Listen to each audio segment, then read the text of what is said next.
Total is the same. Current fiscal year, $63,000. Fiscal 17 request, $65,000. And the Finance Committee recommendation, $65,000 for FY17. Department 919, other post-employment benefits. This is OPEB. Again, there's only one line, so it's for expenses, and the total expenses and appropriation this year is $25,000. Requested for FY17, $25,000, and FY 2017 Finance Committee recommendation, $25,000. Department 920, tuition expenses for the current fiscal year. The request for FY17 and the FinCom recommendation, they're all zeros, so there's no expense this year, and there's nothing requested or recommended for next year. Total employee benefits, current fiscal year, $1,515,830.09. Total 2017 request, $1,609,905.82. And the FY17 FinCom recommendation, $1,609,905.82. Court judgments, Department 941, expenses, it's all zeros for this year, for the requested and for the recommendation. Next. Great. Liability insurance, Department number 945. Expenses for current fiscal year, $100,000 even. Expenses for fiscal year 2017 requested, $109,000 even. And for the fiscal year 2017 recommendation by the Finance Committee, $109,000 even. Total appropriation, current fiscal year, $100,000 even. Fiscal year 2017 request, $109,000 even, and fiscal year 2017 recommendation by the Finance Committee, $109,000. Total liability insurance, current fiscal year, $100,000. Fiscal year 2017 request, $109,000, and the fiscal year 2017 recommendation by the Finance Committee, $109,000. General fund totals, current fiscal year, $16,598,833.12. Fiscal year 2017 request, $17,806,325.46, and fiscal year 2017 recommendation by Finance Committee, $17,739,316.16. Article 9, to see if the town will vote to transfer from free cash funds in the Treasury $4,403 to pay prior year's bills or act thereon. Committee, $4,403, transfer from free cash, recommended by Finance Committee. Excuse me, that was on the other line. Article 10, to see if the town will vote to approve the following sums to be expended under the direction of the Board of Sewer Commissioners for the maintenance of the sewer enterprise for fiscal year 2017. Direct costs, salaries, $104,001.94. Expenses, $181,250 even. Indirect costs total, $44,985.25. And capital outlay, $475,000 even. The above appropriations will be funded as follows: $290,000 through sewer receipts and $515,237.19 transferred from sewer enterprise retained earnings totaling $805,237.19. So that's $290,000 for sewer receipts and $515,237.19 for retained earnings as recommended by the Finance Committee. Article 11, to see if the town will vote to appropriate from available funds from the Massachusetts Department of Public Works for fiscal year 2017 for the purpose of expending funds for capital improvements of local roads under the transportation bond issue. $284,350 or act thereon. That's $284,350 for a transportation bond issue as recommended by the Finance Committee. Article 12, to see if the town will vote to transfer from free cash $55,000 even for materials to upgrade drainage on Main Street or act thereon. That's $55,000, transfer from free cash as recommended by the Finance Committee. Article 13, to see if the town will raise and appropriate the sum of $12,500 even for the purchase of one four-way 11-foot snowplow to replace aging highway department equipment or act thereon. That's $12,500, raise and appropriate as recommended by the Finance Committee. Article 14, to see if the town will vote to make changes in grade, take land by purchase or eminent domain, and to settle damages from land taken in conjunction with the fiscal year 2017 highway program under Chapter 90 and the Town Road Improvement Program, or act thereon. Article 15, to see if the town will vote to reestablish a revolving fund into which shall be paid all fees collected by the Dayton Public Library for copying, faxing, and printing services. Said fees to be expended from said revolving account by the trustees of the public library for purchase of printing/copying supplies or take any action thereon. Spending shall be capped at $5,000 even. Article 16, to see if the town will vote to reestablish a revolving fund into which shall be paid all overdue fines and monies collected by the Dayton Public Library for overdue, lost, and/or damaged materials. Said monies to be expended from said revolving account by the trustees of the public library for the replacement of library materials or take any action thereon. Spending shall be capped at $8,000 even. Article 17, to see if the town will vote to authorize the Board of Selectmen, subject to the approval of the Finance Committee, to dispose of used items returned by them by sale to highest bidder or act thereon. Article 18, to see if the town will vote to reestablish a revolving fund into which shall be paid all fees received by the Dayton Council of Aging for services rendered by Primetime, parentheses, Adult Day Supportive Care, said fees to be expended from said revolving account by the Council on Aging Board for the purpose of running the program, providing for salaries, office supplies, equipment repairs and maintenance, and any other related expense, or take any action thereon. Spending shall be capped at $146,483 even. Article 19, to see if the town will vote to raise and appropriate and/or transfer from available funds the sum of $47,000 even to purchase one new sport utility vehicle, or SUV, for use by the fire department with all accessories and equipment or act thereon. That's $47,000, and the Finance Committee is recommending to table that. Article 20, to see if the town will vote to raise and appropriate the sum of $52,636.27 as the 8th year payment on the rescue pumper of a 10-year lease program or act thereon. That's $52,636.27, raise and appropriate as recommended by the Finance Committee. Article 21, to see if the town will vote to transfer from the ambulance fund the sum of $52,089.61 as the 5th year payment on the ambulance of a 5-year lease program or act thereon. That is $52,089.61, transfer from the ambulance fund as recommended by the Finance Committee. Article 22, to see if the town will vote to transfer from the ambulance fund the sum of $58,567.88 to purchase 2 new 12-lead cardiac monitors with all accessories and equipment or act thereon. That is $58,567.88, transfer from the ambulance fund as recommended by the Finance Committee. Article 23, to see if the town will vote to raise and appropriate and/or transfer from certified free cash in the Treasury $180,000 for remediation and renovation of the former North Grammar School, now better known as Van Geysen Hall, at 495 School Street, for code-compliant general public use under the oversight of the Board of Selectmen or act thereon. That's $180,000. The Finance Committee recommended tabling. Article 24, to see if the town will authorize the Board of Selectmen to sell the Van Geysen Hall and property at auction with a minimum bid of $75,000 even, as recommended by the Van Geysen Hall Study Committee in their report to the Selectmen dated January 29, 2016.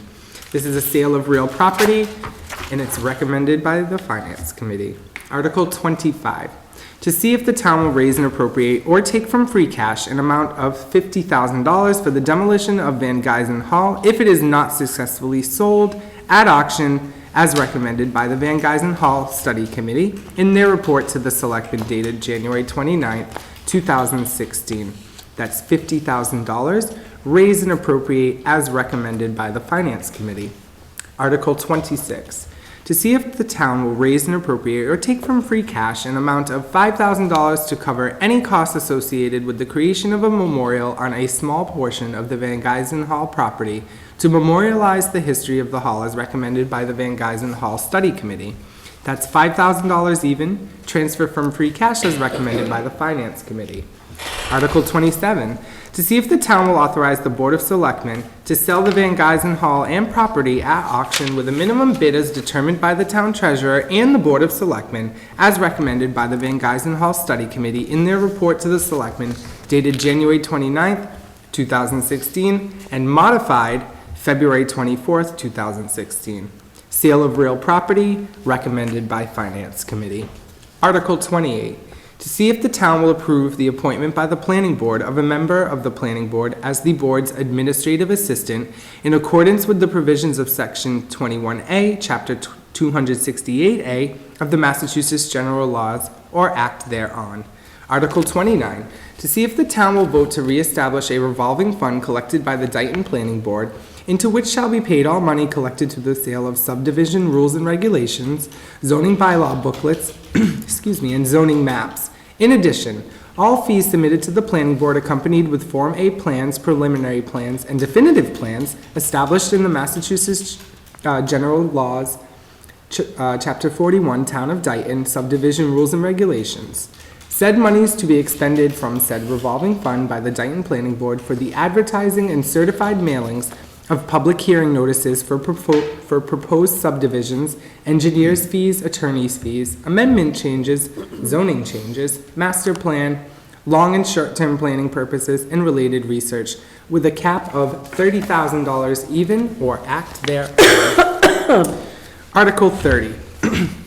To see if the town will vote to amend the Town of Dayton zoning bylaw to provide for, quote, Village Overlay District by adding the following. A, insert a new section 5,000 as follows. 5,000, Village Overlay District. 5,010, purpose. The purpose of the Village Overlay District is to encourage redevelopment and infill development in the Route 138 and Center Street and Main Street and Route 138 intersection areas in a manner that promotes compact building form, protects and enhances the value of land and buildings, and provides for a variety of business and residential uses. And toward these ends, to establish distinctive dimensional and design standards that reinforce and foster aesthetic and functional improvements to the Center Street Village and Main Street Village. The intent, furthermore, is to provide the framework for a future redevelopment of an area that is primarily residential in use but also contains town hall, post office, Grange Hall, and various small commercial uses that retain the residential qualities of the area. The Village Overlay District seeks to encourage interaction among activities located within the area, to enhance business vitality, reduce vehicular traffic, provide employment opportunities for residents close to home, ensure the compatibility with each other of the commercial and residential uses, and ensure that the appearance and effects of buildings and uses are harmonious with the residential character of the area in which they are located through. The enhancement and improvement of existing properties and/or structures relative to pedestrian access, vehicular circulation, and signage. The implementation of design and development standards to guide future development and reuse proposals which reflect the features of the neighborhood. The implementation of design and development standards that encourage parking areas to be subordinated in relation to buildings, landscaping, and pedestrian access. The encouragement of communication and shared redevelopment efforts among adjoining property owners to help achieve their long-term goals and objectives. The promotion of a mixture of uses to reduce vehicle trips, such that residents and area employees can walk to needed services and amenities, and to conversely provide a built-in demand for the local commercial and retail uses. The reutilization of properties that have reached their market or physical obsolescence. 5020, authority. The Village Overlay District is adopted pursuant to authority provided by General Law, Chapter 40A, and the Home Rule Amendment, Article 89 of the Amendments to the Constitution of the Commonwealth. 5030, establishment of overlay district. The Village Overlay District is herein established as an overlay district as shown on the town zoning map. All rules of the underlying district shall remain in full force and effect except where the requirements of the Village Overlay District are more stringent, in which case the requirements of this overlay district shall supersede those of the underlying district. 5040, use regulations. The Village Overlay District is an overlay district superimposed over the underlying residential district set forth in the zoning bylaw. Within the Village Overlay District, the requirements of the underlying residential district continue to apply, except when the following uses are proposed, then the following provisions shall apply. A, uses preferred as of right uses in the Village Overlay District. The following uses are preferred and may be developed as of right, subject to the development standards herein. 1, single-family dwelling. 2, exempt and institutional uses as provided for in subsection B of Appendix A. 3, private club or lodge. 4, funeral home. 5, retail store with a facility of under 2,000 gross square foot as part of a single-family dwelling. 6, restaurant under 2,000 gross square foot, including bakery, deli, coffee shop, ice cream shop, sandwich shop, or similar establishment in which all or a majority of the food service is food to be consumed off the premises, but not including drive-through food service. 7, business or professional office, including medical office, under 2,000 square foot. 8, bank financial agency under 400 gross square foot, including automated telemachine, ATM, not attached to a full-service banking office, provided that public access is available only from within a building and is operated in connection with other uses in the same building, but not including a standalone kiosk, drive-through, or walk-up. 9, personal service establishment as part of a single-family dwelling. 10, bed and breakfast. 11, any other principal uses allowed by right in the underlying residential district as shown in Appendix A. B, uses allowed by special permit in the Village Overlay District. The following uses may be allowed by special permit from the planning board, which shall be the special permit granting authority, known as the SPGA, in the Village Business Overlay District. 1, retail store with a facility of 2,000 gross square foot to 14,000 square foot, which may include a drive-through window. Restaurant, 2,000 square foot to 14,000 gross square foot, including bakery, deli, coffee shop, ice cream shop, sandwich shop, or similar establishment in which all or a majority of the food service is food to be consumed off the premises, but not including drive-through food service. 3, business or professional office, including a medical office, 2,000 gross square foot to 14,000 square foot. 4, bank financial agency, 2,000 gross square foot to 14,000 gross square foot, including automated telemachine, ATM, not attached to a full-service banking office, provided that public access is available only from within a building and is operated in connection with other uses in the same building, but not including a standalone kiosk, drive-through, or walk-up. 5, personal service establishment as part of a single-family dwelling. 6, nursing or convalescent home. 7, mixed-use development. 8, mixed-use infill. 9, any other principal uses allowed by special permit in the underlying residential district as shown in Appendix A. 10, medical center or clinic not exceeding 4% of the gross square foot of the principal use as an accessory use to a retail store only. C, prohibited uses. Any uses not specifically listed under subsection A and B above shall be prohibited. 5050 dimensional regulations.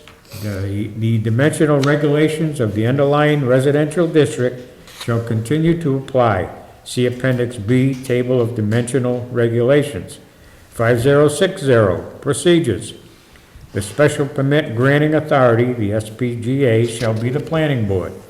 The SPGA shall follow the procedural requirements for special permits as set forth in Section 9 of Mass General Law, Chapter 48, and Section 5300 herein. After notice and public hearing, and after due consideration of the reports and recommendations, if any, of other town boards, commissions, and/or departments, the SPGA may grant such a permit in accordance with the standards set forth herein in Section 5300. Notwithstanding anything herein to the contrary, all applications hereunder shall be subject to and apply for site plan review as set forth in Section 5400 herein. The special permit granting authority shall also impose, in addition to any applicable conditions specified in this section, such conditions as the SPGA finds reasonably appropriate to improve the site design as based on traffic flow, safety, and/or otherwise serve the purpose of this section. Such conditions shall be imposed in writing, and the applicant may be required to post a bond or other surety for compliance with said conditions in an amount satisfactory to the SPGA. The SPGA may adopt and from time to time amend reasonable regulations for the administration of this bylaw. The regulations shall contain detailed requirements governing applications for review, which shall include but need not be limited to the town zoning map. All rules of the underlying district or districts shall remain in full force and effect, except where the requirements of the village overlay district are more stringent, in which case the requirements of this overlay district shall supersede those of the underlying district. 5040, use regulations. The village overlay district is an overlay district superimposed over the underlying residential district set forth in this zoning bylaw. Did I go back the wrong way? Yes, I did.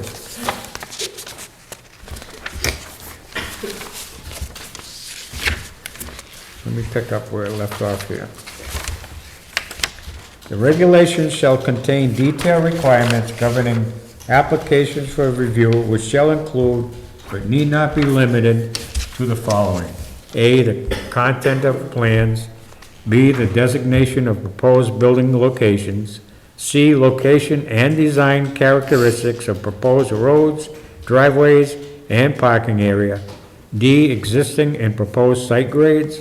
E, identification of wetlands affected by or adjoining the proposed project. F, utility service to the proposed project and drainage plans and calculations. G, traffic studies relating to the proposed project. And H, screening plans for the proposed project. 5070, parking requirements. The parking requirements of the underlying business or residential district shall continue to apply, and in addition, the parking regulations equivalent to the proposed use as set forth in Section 3120 shall apply. In all events, the most restrictive parking requirement shall apply to the proposed use, and if there is more than one use proposed, then the requirements for all uses shall be met.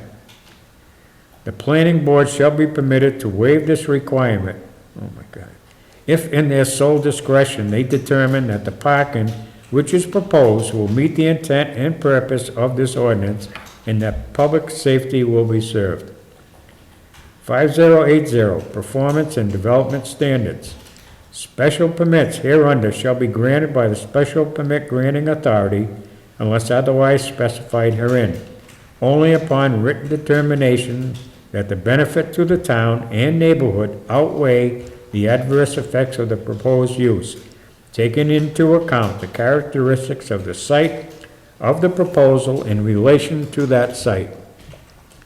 In addition to the specific factors set forth below, the determination shall include consideration of each of the criteria as set forth in section 5320 herein. 5071, enhancement and improvement of existing properties and/or structures relative to access and traffic impacts. 5072, impacts on the neighborhood character insofar as special consideration shall be given to reuse of existing buildings over new construction and new construction which design is consistent with typical New England character and consistent with the neighborhood and community at large.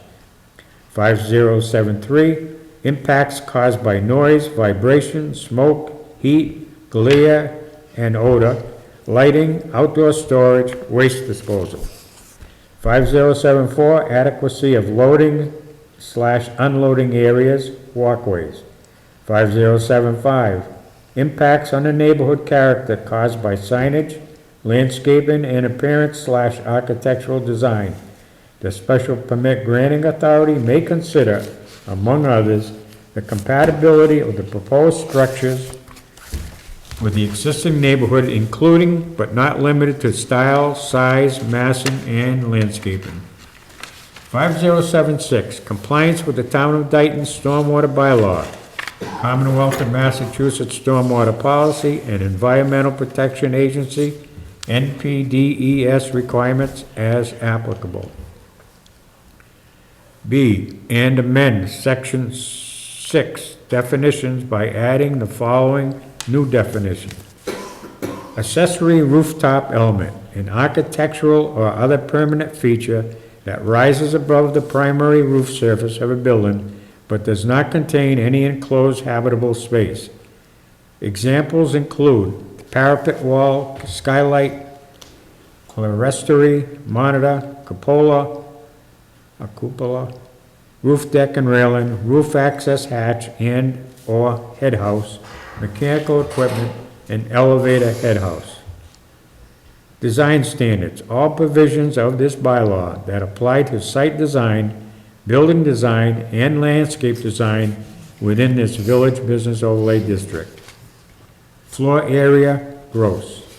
The sum of the horizontal area of the several floors of a building as measured to the outside surfaces of exterior walls, including halls, stairways, vents, elevator shafts, mechanical equipment rooms, inner courts, attached garages, porches, balconies, basement or attic storage areas, and other common space or uninhabitable space.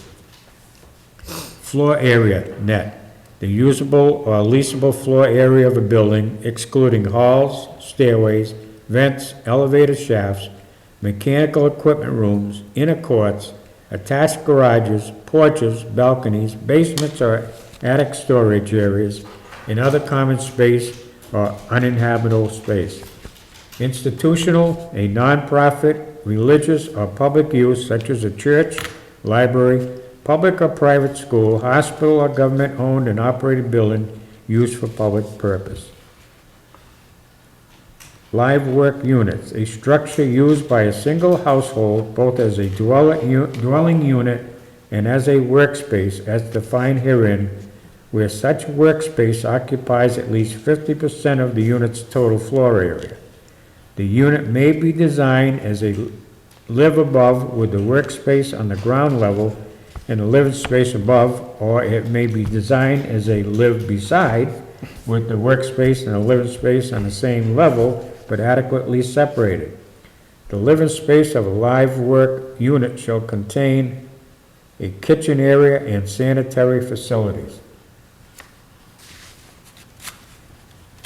I wonder if that should be living space of a live work, or live work, live work. Live, because you're like living and working there, yeah. Oh, they ought to have a definition for that one, too. A medical office, a business or professional office which includes the provision of medical-related services. Mixed-use development project. A development project that contains a combination of residential and business uses within the same building on the same lot, or of residential, business, civic, institutional, and/or open space uses within the same development. Mixed-use development.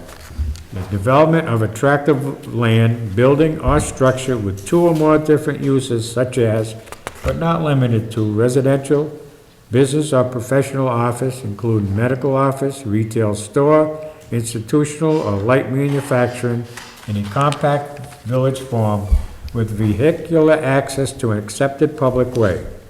A proposed mixed-use development shall have a minimum of 5 contiguous acres of land and shall demonstrate that the project shall be served by town water and sewer service upon completion of the proposed development.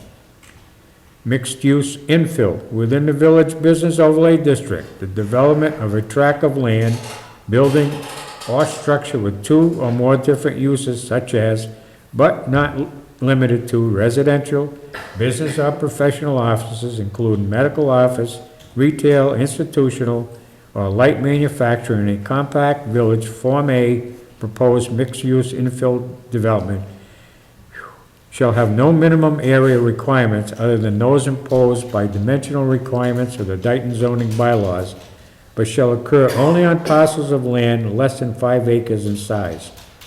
The proposed mixed-use infill development shall demonstrate that the project shall be served by town water and sewer service upon completion of the proposed development. Mixed-use development, vertical. A single building in which the ground floor facing the street is used primarily for retail/commercial or service uses, and other ground floor and upper floor space used for residential or office uses. A mixed-use development, horizontal. 2 or more buildings on one lot which provide retail/commercial or service uses in building or buildings facing the street, and residential or office uses above the ground floor or in separate buildings behind or to the side. Multifamily residential, a building that contains or will contain more than 3 apartment or condominium units. Retail store, a facility selling goods including but not limited to a bank or financial institution, but not specifically listed in the table of use regulations. The term facility shall include the main structure, any area or areas covered or uncovered in or upon which merchandise is stored or displayed for sale.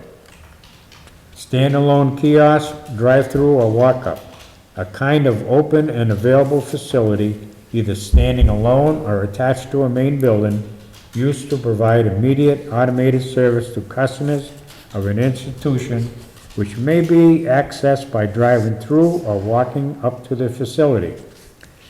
Workspace, an area within a live-work unit that is designed or equipped exclusively or principally for the conduct of using activities. Allowable work activities may be identified by the community, of course, and is to be regularly used for such work activities by 1 or more occupants of the unit.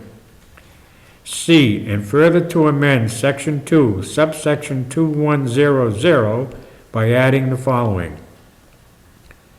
Add to Section 2100, districts, subsection 2110, establishment. Add a new district entitled Center Street and Main Street Village Business Overlay District after Flood Hazard Overlay District, Water Resources Protection District. D, and further to amend Section 3, subsection 3150, parking and loading design and location as follows. Add a new use category under Section 3120, number of spaces as follows. Insert medical office, 1 space per 2 employees, plus 1 per 200 gross square feet of floor area, or finally act thereon. Oh my God. Section 31, to see if the town will vote to amend Section 4600 of the Town of Dayton zoning bylaw to clarify the special permit granting authority with regard to ground-mounted solar photovoltaic installations and further regulate small-scale ground-mounted solar installations. Item 1, amend section 4600 by adding a new section 4635 as follows. 4635, special permit granting authority. The planning board shall be the special permit granting authority hereunder. Item 2, amend section 4631B, adding the following sentence to the end thereof. B, notwithstanding the foregoing, any small-scale ground-mounted system which exceed a nameplate capacity of 50 kilowatts shall not be located on a parcel of land which is less than 2 acres. Item 3, amend section 4633. After the first sentence, add the following new sentence. Any site plan review application must include documentation showing review and approval from the fire chief and the police chief. Item 4, amend section 4655B by adding the following at the end thereof.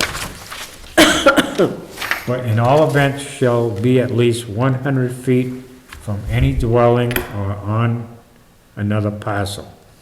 Item 5, amend section 6 definition as follows. The following definitions shall be changed. Underline indicates addition, strike-through indicates removal of language. Underline indicates addition, strike-through indicates removal. All right. Large-scale mounted solar photovoltaic installation. A solar photovoltaic system, including ground-mounted hot water collectors or other solar collector on a parcel of at least 8 acres that is structurally mounted on the ground, is not roof-mounted, and has a minimum nameplate capacity of 1 megawatt DC. What's DC? Direct current. Direct current.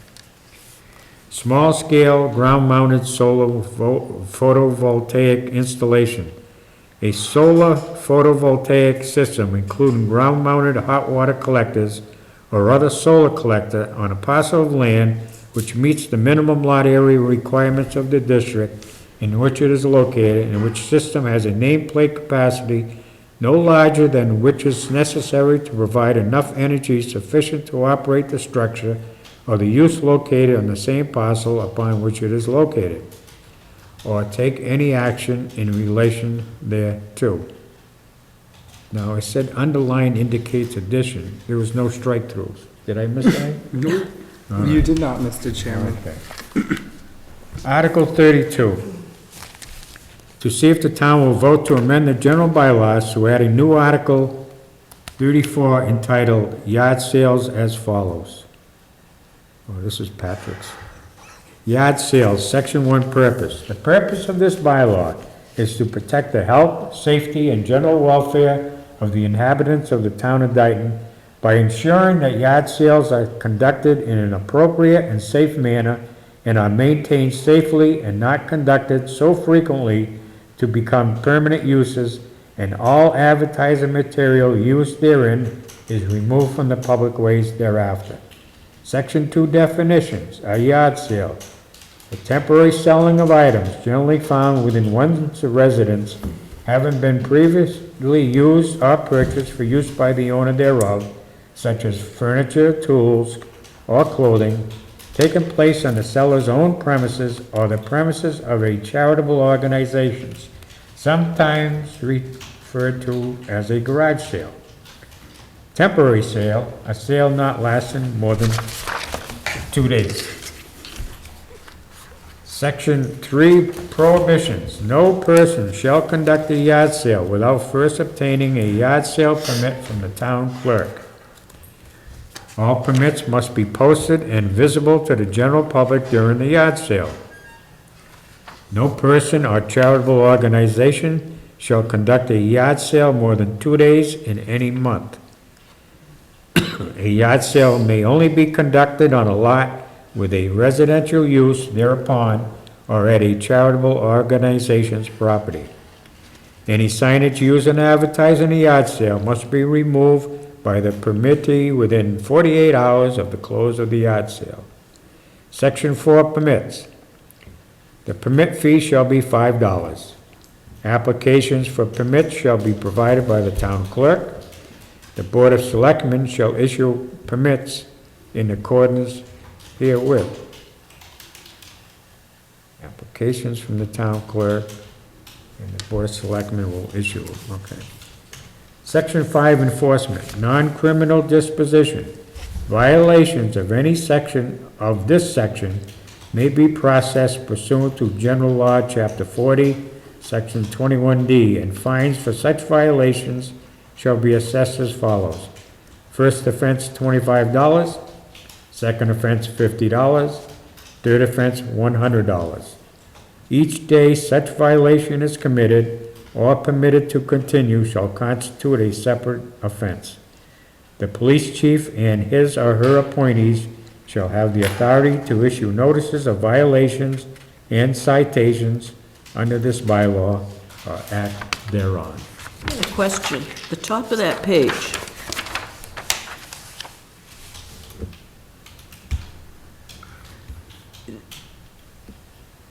You have to get the yard sale permit from the town clerk, but it says here the Board of Selectmen will issue them.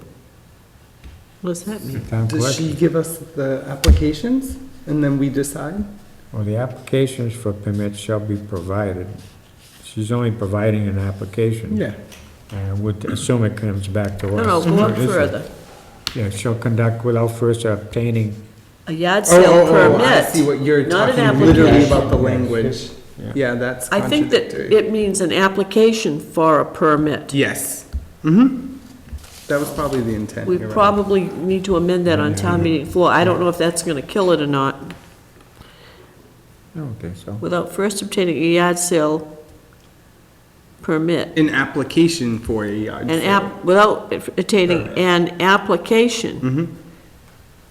Unless it should add the word form, permit form, Yeah, that'd be less words. from the town clerk. But no, it does say that applications for permits will be provided by the town clerk. So you've got to obtain an application for the permit from the town clerk.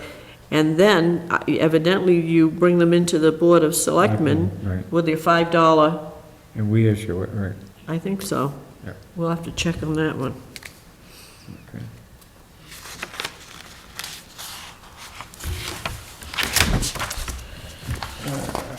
You want me to start 33? Oh, yeah, sure, now the overlay district's out of the way. Don't worry, the Stonewall ordinance is coming up, Nancy. Don't throw any stones here. Guarantee it'll be in my file. Article 33, to see if the town will vote to add section 2320, miscellaneous accessory uses of the Town of Dayton zoning bylaw, the following new subsection 2326 as follows. 2326, residential portable self-storage units. A portable self-storage unit, otherwise known as a pod or a box container, shall be allowed in a residence, that should be residential district, for not more than 3 months in any calendar year, unless not visible from the street or any adjacent property. A portable self-storage unit serving a construction project with an active building permit or business with a proper permit and municipal buildings are exempt from this bylaw or act thereon. Article 34, to see if the town will accept the provisions of Chapter 43D of the Massachusetts General Laws as amended pursuant to Section 11 of Chapter 205 of the Acts of 2006, and to approve the filing of an application with the Interagency Permitting Board for the designation of land at 1892 County Street, Assessors Map 17, Lot 319, as a priority development site, or take any other action in relation thereto. Article 35, to see if the town will vote to enact the following addition to the general bylaws as Article 35, Town of Dayton Historic Stonewall Protection Bylaw. Town of Dayton Historic Stonewall Protection Bylaw. Purpose. The intent of this bylaw is to protect the historic stone walls located in Dayton, since they are a cultural resource and help preserve the rural character of the town. This bylaw will establish guidelines for the identification of historic stone walls and provide for the protection and preservation of the town's historic stone walls. The protection and preservation of the town's historic stone walls is also a furtherance of the public health, safety, and welfare. Definition. For the purposes of this bylaw, a historic stone wall is a vertical structure of aligned natural stone of at least 75 years of age, normally constructed to designate a property boundary or to separate agricultural activities within a farmstead. Further classification of historic stone walls will follow the guidelines set forth in Exploring Stone Walls by R.M. Thornton, Walker and Company, New York, 2005, as the same may be revised from time to time. General provisions. A. The alteration, relocation, or demolition of an historic stone wall or any portion thereof which is located in Dayton shall require prior written approval of the Dayton Building Commissioner, after notification and approval of the Dayton Historical Commission, obtained by submission of a specific plan containing details of the location, project, and reconstruction plan. The plan must show due regard for the historic value of the stone wall and repair methods compliant with these guidelines. A contingency repair bond may be required by the building official. B. The alteration, relocation, or demolition of a historic stone wall as part of any subdivision project must also be approved by the planning board. C. The replacement of a historic stone wall at its original location shall be with the same materials and the same construction method as the original wall, using as many original stones as possible. D. Cuts for driveways, roads, utility easements, or fire lanes shall be of the minimum necessary length, and ends of the walls must be restored. E. Historic stone walls in disrepair or neglected condition shall not be removed from their present location, but must be repaired or left as is. Any in situ reconstruction shall match that of the original wall, i.e. drywall or hidden cement. F. New stone walls must closely approximate the appearance of the adjoining historic stone wall with respect to coursing, native field stone, joint width, and distribution of stones by size. Penalties. Any person violating any provision of this bylaw shall be subject to a fine of $500. Each day any violation of this bylaw shall constitute a separate offense. Severability. If any one or more sections of this bylaw shall for any reason be adjudged unconstitutional or otherwise invalid, the judgment shall not affect, impair, or invalidate the remaining provisions. Relationship to other bylaws. Nothing in this bylaw shall be construed to restrict, amend, repeal, or otherwise limit the application or enforcement of the Dayton zoning bylaw. This bylaw shall become effective immediately after all necessary approvals have been obtained or act thereon. Article 36, to see if the town will vote to annul Section 3 of Article 2, Finance, of the town general bylaws as approved on May 1st, 2000, and substitute in its stead the following. Quote, when the warrant for a town meeting contains an article or articles under which an appropriation, transfer, or expenditure of money, or an incurring of debt, or the disposition of any property of the town may be made, such article or articles shall be referred by the Selectmen to the Finance Committee, which shall consider said articles, and may, if it deems advisable, hold a public hearing thereon, and shall report in writing its recommendations to the said town meeting. To each article upon which the Finance Committee advises the town meeting shall be appended a statement, quote, recommended by the Finance Committee, unquote, or, quote, not recommended by the Finance Committee, unquote, as appropriate, in all published town meeting warrant texts, including the text for paid publication in a local newspaper. At the town meeting, each voter may be furnished a copy of a white paper endorsed by the committee majority, explaining any decision of the Finance Committee not to recommend a financial or property article. Furnishing written recommendations to the town meeting shall not prevent the Finance Committee from additionally commenting orally in debate upon any article or from changing its recommendation by majority vote in the presence of the town during such debate. Appended to each special financial article upon town meeting warrant shall appear its projected cost figures and its proposed funding source, or act thereon. Article 37. To see if the town will vote to raise and appropriate the sum of $18,500 to perform an audit for FY16 or act thereon. $18,500 raise and appropriate recommended by the Finance Committee. Article 38, to see if the town will vote to authorize the town treasurer with the approval of the Board of Selectmen to sell at public auction and further allow the Board of Selectmen to sell through the sealed bid process according to Mass General Laws, Chapter 30B, Section 16, all properties which the town has legally acquired by tax title or act thereon. Article 39, to see if the town will vote to authorize the town treasurer with the approval of the selectmen to borrow money from time to time in anticipation of revenue of the financial year beginning July 1st, 2016.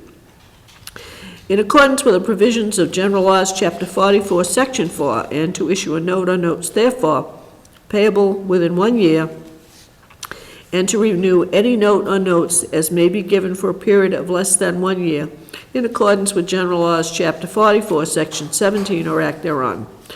Article 40, to see if the town will vote to reserve from the Community Preservation Fund annual reserves in the amounts recommended by the Community Preservation Committee for the committee administrative expenses, committee preservation projects, and other expenses in fiscal year 2017, with each item to be considered a separate appropriation.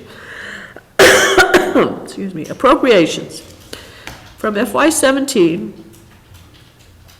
estimated revenues for committee administrative expenses, $5,000. Reserves. From FY 2017, estimated revenues for historic resources, $12,000. From FY 2017, estimated revenues for community housing reserve, $12,000. From FY 2017, estimated reserves for open space, $12,000. From FY 2017, estimated reserves for budget reserve, $64,000, or take any other action thereon. $105,000 Community Preservation Fund recommended by the Finance Committee. Article 41, to see if the town will vote to appropriate $25,000 from the Community Preservation Historical Reserve and $100,000 from the Community Preservation Undesignated Reserve for the rehabilitation of the Winslow Davis House and the one-room schoolhouse located at 1217 William Street, map 12, lot 53. This property is owned by the Dayton Historical Society. Said funds for the Winslow Davis House will be to install septic system, upgrade plumbing, heating/cooling, electrical systems, replace roof, scrape and paint house, and replace other deficiencies such as chimney and windows. In addition to the Winslow Davis House, the one-room schoolhouse will be scraped and painted and windows repaired. All rehabilitation shall comply with the standards for rehabilitation stated in the United States Secretary of the Interior Standards for the Treatment of the Historical Properties codified in 36 CFR Part 68. All work to be completed and billed by June 30th, 2017. Said funds are to be expended under the direction of the Community Preservation Commission. Article 42, to see if the town will vote to grant to the Board of Selectmen the authority to obtain whatever parcels or easement as necessary to make changes in grade, take land by purchase or eminent domain, and to sell damages from land taken in conjunction with a highway maintenance or road or bridge reconstruction projects or act thereon. Article 43, to see if the town, in accordance with the provisions of Section 1 of Chapter 41 of the general laws, and as recommended by the 2015 committee to study the structure and functions of the Board of Health, will vote to provide for an elected Board of Health and, in accordance with the provisions of Section 2 of Chapter 41 of the general laws, fix the number of members of the elected Board of Health at 3, each to be elected initially at the annual town election on April 8, 2017, for the terms of 1, 2, and 3 years respectively, and thereafter, as each said initial term expires, one member to be elected at each subsequent annual town election for a term of 3 years or act thereon. Article 44, to see if the town will vote to raise and appropriate the sum of $93,700 for the purchase of 2 fully equipped SUV police vehicles, including accessories. $93,700 raised and appropriate, recommended by the Finance Committee. You're up, Brett. Okay. Whew. Thank you, Selectman Goulart. Article 45. You already made that. To see if the town will vote to raise and appropriate the sum of $22,000 even for the purchase of 1 new stainless steel 6-yard sander for the use of the Dayton Street Department or act thereon. $22,000 raised and appropriate, recommended by the Finance Committee. Article 46, to see if the town will vote to amend its general bylaws by adding a new bylaw. Article 35, regulation of donation collection bins as follows. The purpose of this bylaw is to protect the public health, safety, and welfare, to address the proliferation of donation collection bins within the town of Dayton, and provide regulations to ensure that donation collection bins are located and maintained so as to promote public safety, health, and welfare in a clean and safe condition. Definitions. As used in this section, the following terms shall have the meaning indicated. Donation collection bin. Any enclosed receptacle or container made of metal, steel, fiberglass, wood, or a similar product designed or intended for the donation and the temporary storage of clothing, books, or other goods and materials which is accessible to and allows the public to deposit goods without assistance, and which is owned, operated, or controlled by an entity other than the owner or lessee, I think that should be leasee, of the lot on which it is located. Operator.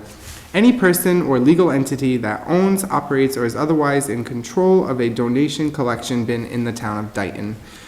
Prohibitions and standards. It shall be unlawful for any person to place a donation collection bin within the town of Dayton without first obtaining an annual permit from the building commissioner. Each operator who seeks to place a donation collection bin in the town shall complete a written application on a yearly basis on a form provided by the building commissioner.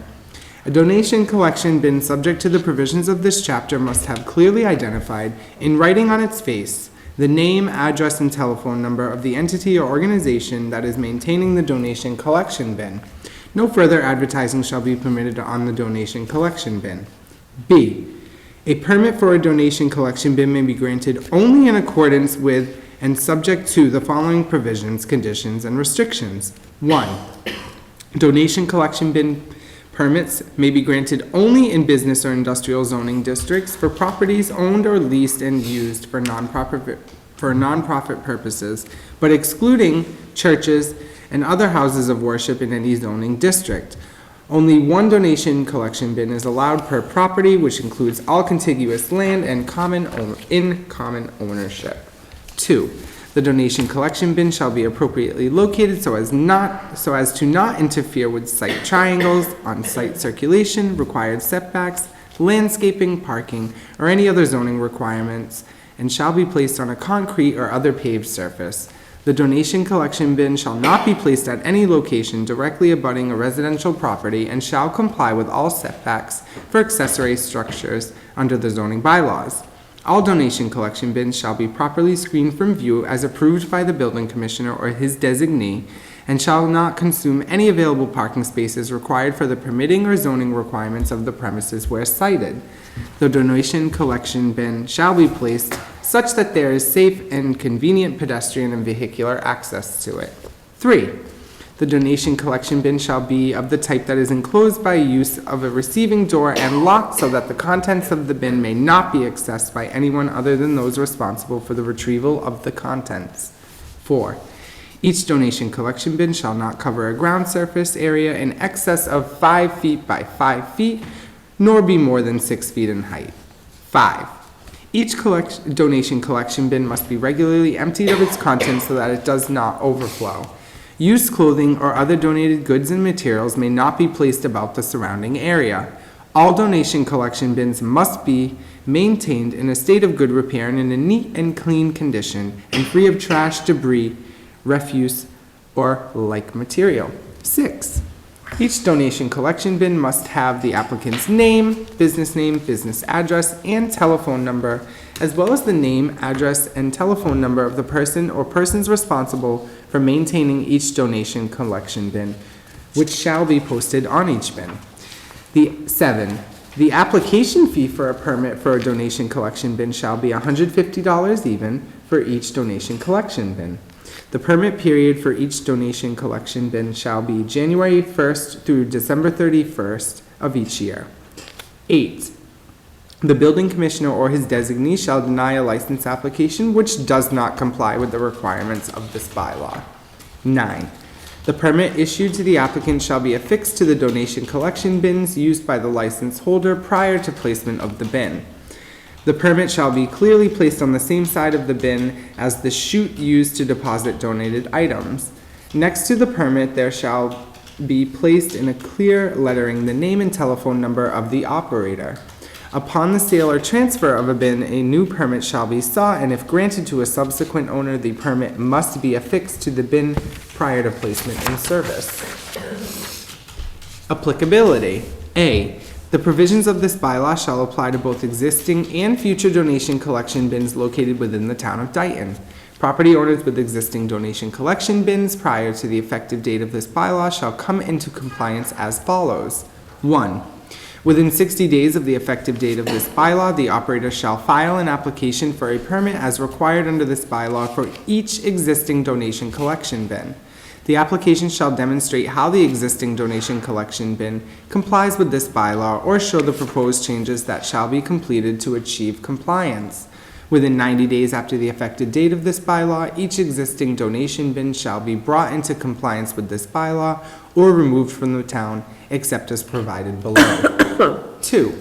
For those existing donation collection bins that are located on properties in business or industrial district, but which are not devoted to nonprofit purposes as required by this bylaw, one existing donation collection bin may continue to be located and operated on the property, provided that it can be brought into compliance with all other requirements of this bylaw.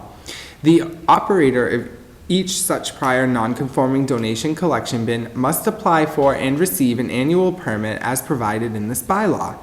Upon sale of the property or the business located on the property on which such prior non-conforming donation collection bin is located, the prior non-conforming donation collection bin must be removed within 10 days.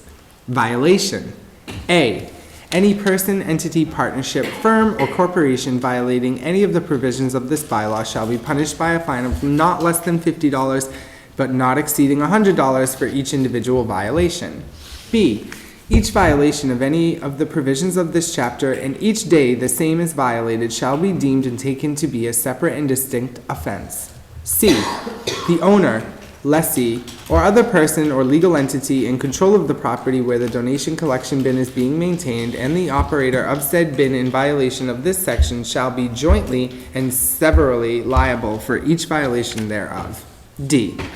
The building commissioner or his designee may issue an enforcement order for any failure to comply with the provisions of this bylaw. E.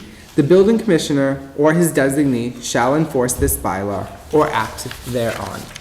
Article 47, to see if the town of Dayton will regulate the amount of wastewater which can be added to the sewer collection system by amending the general bylaws of the town relating to sewers and adding a so-called sewer bank bylaw, which will control and allocate the amount of wastewater entering the sewer collection system based upon the amount of groundwater and rainfall which is removed from the system and the availability of treatment capacity, and by further establishing a financial reserve for system upgrades and repairs, or take any action thereon. Article 48, to see if the town will vote to raise and appropriate the sum of $9,125 even to host a household hazardous waste collection day, or act thereon. That's $9,125 even, raise and appropriate, recommended by the Finance Committee. Article 49, to see if the town will vote in accordance with Massachusetts General Laws, Chapter 59, Section 38H, to authorize the Board of Selectmen to enter into payment in lieu of taxes or pilot agreement with DG Energy Partners Management LLC, San Francisco, California, or its assigns for a period of up to 25 years, and to approve said agreement under which DG Energy Partners Management LLC, San Francisco, California, or its assigns will pay the town a sum of money per year relative to the 6-acre plus or minus portion of a parcel of land located at 1401 William Street, Dayton, related to the construction and operation of a large-scale ground-mounted solar photovoltaic installation with an expected nameplate capacity of approximately 658 kilowatts, said tax agreement on file in the town clerk's office, and further to allow the Board of Selectmen to negotiate any amendments necessary to said tax agreement to reflect any changes in the size of the parcel of land or size of the system, so long as the payments reflected in the tax agreement increase or decrease commensurately, or act thereon. Article 50, to see if the town will vote in accordance with Massachusetts General Bylaws, Chapter 59, Section 38H, to authorize the Board of Selectmen to enter into a payment in lieu of taxes or pilot agreement with ISM Partners LLC, Delaware, Maryland, with a principal place of business at Belmont, California, or its assigns for a period of up to 25 years, and to approve said agreement under which ISM Partners LLC, Delaware, Maryland, with a principal place of business at Belmont, California, or its assigns will pay the town a sum of money per year relative to a 58-acre plus or minus portion of a parcel of land located at 2729 Elm Street, Dayton, related to the construction and operation of a large-scale ground-mounted solar photovoltaic installation with an expected nameplate capacity of approximately 4,500 kilowatt DC or direct current, said tax agreement on file in the town clerk's office, and further to allow the Board of Selectmen to negotiate any amendments necessary to said tax agreement to reflect any changes in the size of the parcel of land or size of the system, so long as the payments reflected in the tax agreement increase or decrease commensurately or act thereon. Article 51, to see if the town will vote in accordance with Massachusetts General Laws, Chapter 59, Section 38H, to authorize the Board of Selectmen to enter into a payment in lieu of taxes or pilot agreement with ISM Partners, LLC, Delaware, Maryland, with a principal place of business at Belmont, California, or its assigns for a period of up to 25 years, and to approve said agreement under which ISM Partners, LLC, Delaware, Maryland, with a principal place of business at Belmont, California, or its assigns will pay the town a sum of money per year relative to a 67.74 acre plus or minus portion of a parcel of land located at 2320 William Street, Dayton, related to the construction and operation of a large-scale ground-mounted solar photovoltaic installation with an expected nameplate capacity of approximately 3,200 kilowatt DC or direct current, said tax agreement on file in the town clerk's office, and further to allow the Board of Selectmen to negotiate any changes in the size of the parcel of land or size of the system, so long as the payments reflected in the tax agreement increase or decrease commensurately or act thereon. Article 52, to see if the town will vote for 1 year ending at the dissolution of the 2017 annual town meeting unless by said meeting renewed for another year, to allow the Board of Selectmen, with the advice of the Board of Assessors, to negotiate, subject to subsequent town meeting approval, payment in lieu of taxes or pilot agreements for periods of up to 25 years with proponents of construction and operation of large-scale ground-mounted solar photovoltaic installations in accordance with the provisions of Section 38H of Chapter 59 of the General Laws or Act thereon, Article 53. To see if the town will vote to appropriate from available funds from the Massachusetts Department of Public Works for fiscal year 2017 for the purpose of expending funds for capital improvements of local roads under the Complete Streets Funding Program or Act thereon. That's $450,000 transportation bond issue recommended by the Finance Committee. Article 54. To see if the town will vote to grant the Board of Selectmen the authority to obtain whatever parcels or easements as necessary to make changes in grade, take land by purchase or eminent domain, and to settle damages from land taken in conjunction with the Main and Elm Streets AZ drainage project. Article 55. To see if the town will vote to grant the Board of Selectmen the authority to obtain whatever parcels or easements as necessary to make changes in grade, take land by purchase or eminent domain, and to settle damages from land taken in conjunction with the extension of the sidewalk on Center Street westerly to Somerset Avenue. Article 56. To see if the town will vote to amend Article 28 of the general bylaws by rescinding the existing bylaw and replacing the same as follows. 27. Article 27, non-criminal disposition, Section 1. Whoever violates any provision of these bylaws or any rule or regulation of any municipal officer, board, or department, the violation of which is subject to a specific penalty, may be penalized by a non-criminal disposition as provided in MGL Chapter 40, Section 21D. Section 2. Without intending to limit the generality of the foregoing, it is the intention of this article that town bylaws, rules, and regulations are to be included within the scope of this article, that the specific penalties as listed here shall apply in such cases, and that, in addition to police officers who shall in all cases be considered enforcing persons for the purpose of this article, the municipal personnel listed for each respective town bylaw, rule, or regulation, if any, shall also be enforcing persons for such section. Each day on which any violation exists shall be deemed to be a separate offense.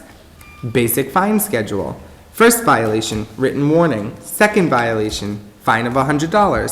Third violation, fine of $200 and suspension of tobacco sales permit for 7 days.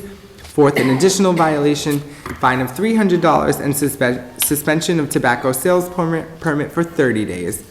4 violations or more in a 12-month period may, after a public hearing, result in revocation of tobacco sales permit. Article 57, I believe this is the last one. To act upon any other business that lawfully may be introduced at said meeting. And you are directed to serve this warrant by posting attested copies thereof at each of the post offices at the town hall and at the main fire station, all in said Dayton, 7 days at least before the time of holding said meeting.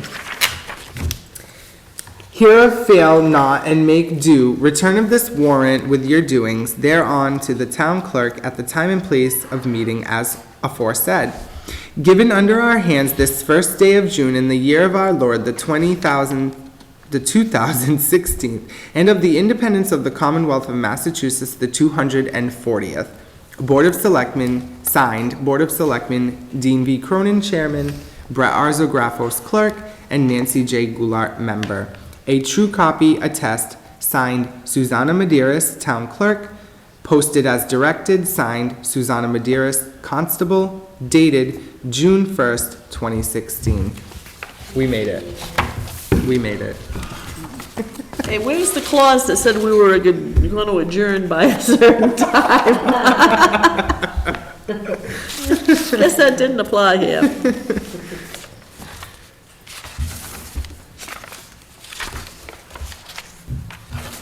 So those of you who are still with us, you just heard the whole warrant. And if you want us to repeat something, It'll be replayed Friday night. and over and over. So if it's too much to digest in one seating, just remember, it'll be played over. You can just pick up where you left off. Next on the agenda, review, discuss, and act on the reactivation of bylaw committee. I don't have any paperwork for that. What is that about? Do we have, in the town report that's gone to press, is there a bylaw committee listed? I don't think so.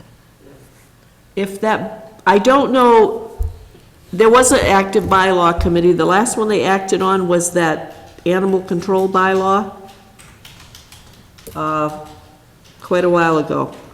So if we don't have an active bylaw committee, then we need to ask for people to volunteer to serve on the bylaw committee, specifically to address the town bylaw that requires us to publish the entire warrant in a local newspaper. Oh, okay. If those of you who get the Gazette saw the 2 pages of fine print, the cost for that is almost double what it was last year, and last year was too expensive. So this year it's 4,500. It's around $4,500. So we need a committee to revise that bylaw, hopefully to get it passed so that we can reduce the amount of money we're paying to publish it in the Gazette, and we will have other methods of getting the information out. If you see the Gazette, if you read the Gazette, you will notice other communities do not do this. The cost has become exorbitant. And in this particular case, there were proposals to reduce it. After it was sent to the Gazette, they were supposed to send a draft back to us, which didn't happen. And when our administrative assistant contacted them with revisions, they wouldn't accept them. So needless to say, the town of Dayton has to take action to protect the taxpayers and to prevent the exorbitant charges that have been levied this year. And again, the fact that we were not allowed to amend it to reduce its content.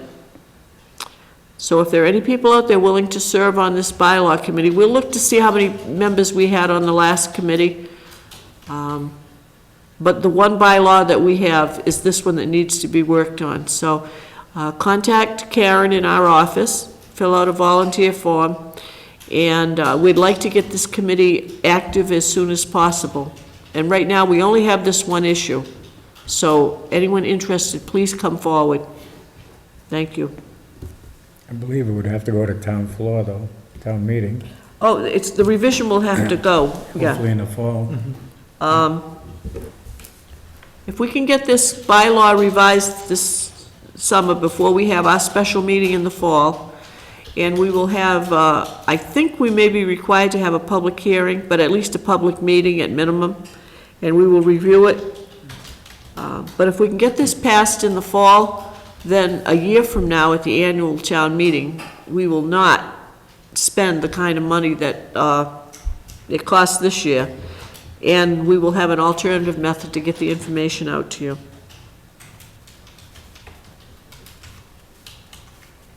Thank you, Nancy. Just to be clear, we would only not, if this were to happen, if we were to amend the bylaw, we would just not be posting it in the Gazette. It would still be posted in the normal places that we Right. always post it, that's all. And we may be able to do just a minimal notice that indicates the annual town meeting for the town of Dayton is scheduled for a certain date, time, and location.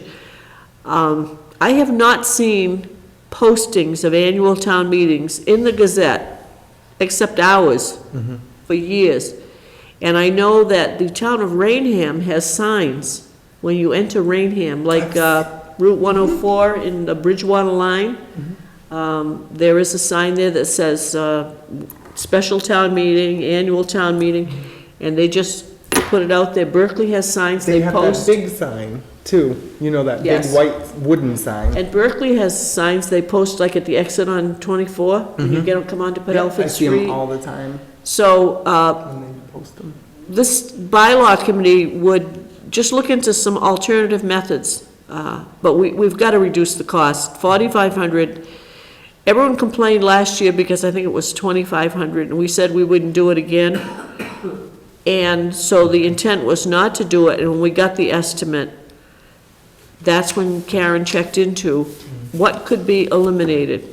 And when she got back to them, they would not allow her to do it. So, we will take positive action to save money. But we've got to change the bylaw that requires that we put it in the Gazette. So volunteers, please come forward. This is not going to be a long assignment, long drawn out, but we need your help with this. Yeah, they do the yard signs in Easton too, Yes, which is awesome. I see them all on my commute to work all the time. yep. You know, all the streets coming into town, you know, you got for surrounding communities, one sign. Next on the agenda, review, discuss, and act on approval of the complete streets policy for the town of Dayton. Thank you. Mr. Chairman.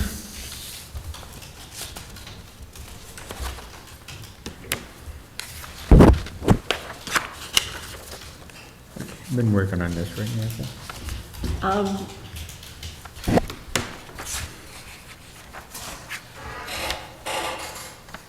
Yes, 450 max. this is, a few minutes ago, Brett read an article on the warrant that is asking voters to allow the selectmen to accept up to $450,000 in grant money for the Complete Streets program. Part of the application process requires that the town have a complete streets policy, so I will read this to you. Town of Dayton Complete Streets Policy. Goals of the Dayton Master Plan, March 2015, include identify and prioritize improvements to roadways, storm drainage, and sidewalks. As stated in the Dayton Master Plan, transportation planning needs to address all of the transportation needs of the community, including automobiles, pedestrian and bicycle needs, as well as issues with overall accessibility. Complete Streets is an approach to community transportation using design principles to ensure the safety, comfort, and accessibility for users of all ages, abilities, and income levels, and for all of the users of our streets and trails. The Complete Streets approach has multiple benefits, including Complete Streets can reduce congestion by providing safe travel choices that encourage non-motorized transportation option, increasing the overall capacity of the transportation network, as well as decreasing consumer transportation costs and the overall carbon footprint. Complete Streets will support economic growth and community stability by providing accessibility and efficient connections between home, school, work, recreation, and retail destinations by improving the pedestrian and vehicular environment throughout communities. Complete Streets will enhance safe walking and bicycling options for school-aged children in alignment with the National Safe Routes to School Program objectives, physical activity guidelines. Complete Streets can help reduce crashes and injuries and their associated costs. Therefore, the Board of Selectmen adopts this Complete Streets policy. Vision and purpose. The purpose of the Town of Dayton Complete Streets policy is to provide safe, convenient transportation routes for all users of our roadways, pathways, and sidewalks for people of all ages and of all abilities, including but not limited to pedestrians, bicyclists, motorists, commercial vehicles, emergency vehicles, and users of wheelchairs and other power-driven mobility devices. Furthermore, the Complete Streets policy will provide better alternatives to healthy and safe ways to provide connections to home, work, school, retail, and recreation areas. The purpose of the Town of Dayton Complete Streets policy is to accommodate all road users by creating a road network that meets the needs of individuals utilizing a variety of transportation modes. The policy directs decision makers to consistently plan, design, and construct streets to accommodate all anticipated uses, including but not limited to pedestrians, bicyclists, motorists, emergency vehicles, and freight and commercial vehicles. Core commitment. The town recognizes that all roadway projects, including new construction, maintenance, and reconstruction, are potential opportunities to apply complete streets design principles. The town will, to the maximum extent practicable, design, construct, maintain, and operate streets to provide for a comprehensive and integrated network of facilities for people of all ages and abilities. Complete streets design recommendations will be incorporated into all publicly and privately funded projects as appropriate, including new transportation, infrastructure, and street design projects requiring funding or approval by the town of Dayton, projects by the state and federal government, including but not limited to Chapter 90 funds, improvement grants, transportation grants, capital funding, and other state and federal funds for street and infrastructure design, and privately funded subdivision developments. In addition, to the extent practical, state-owned roadways will comply with the complete streets policy, including the design, construction, and maintenance of each roadways within town boundaries. Exception, the go start with exceptions. Yeah. Exceptions. The following transportation infrastructure projects may be excluded from review where documentation and data indicate that any of the following apply.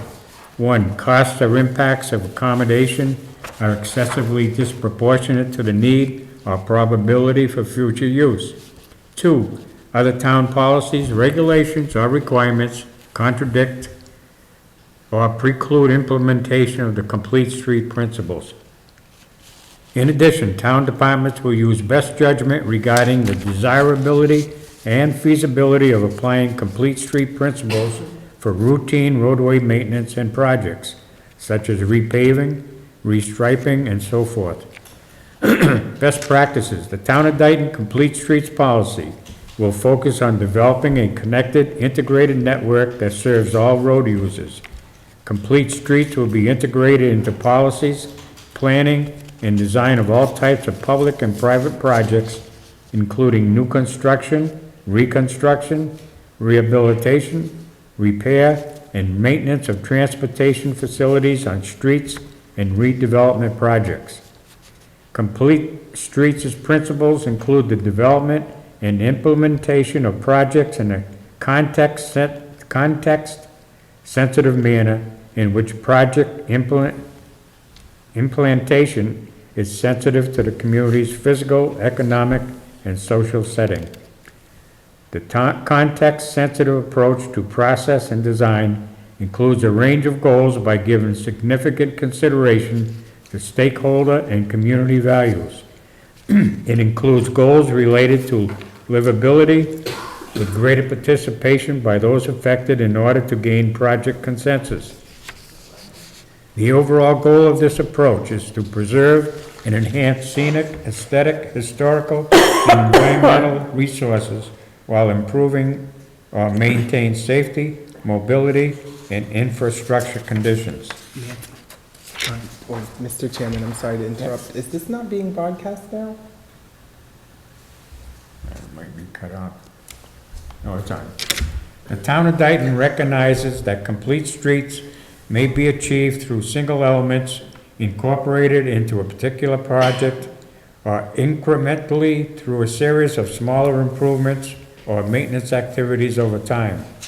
The latest design guidance, standards, and recommendations available will be used in the implementation of complete streets, including the most up-to-date versions of the Massachusetts Department of Transportation Project Design and Development Guidebook, the United States Department of Transportation Federal Highway Administration's Manual on Uniform Traffic Design Controls, the Architectural Access Board 521 CMR Rules and Regulations, documents and plans created for the Town of Dayton, including but not limited to applicable Town of Dayton bylaws, master plan, subdivision rules and regulations, open space and conservation plan, economic development plan, sidewalk study and prioritization plan, stormwater management rules and regulations.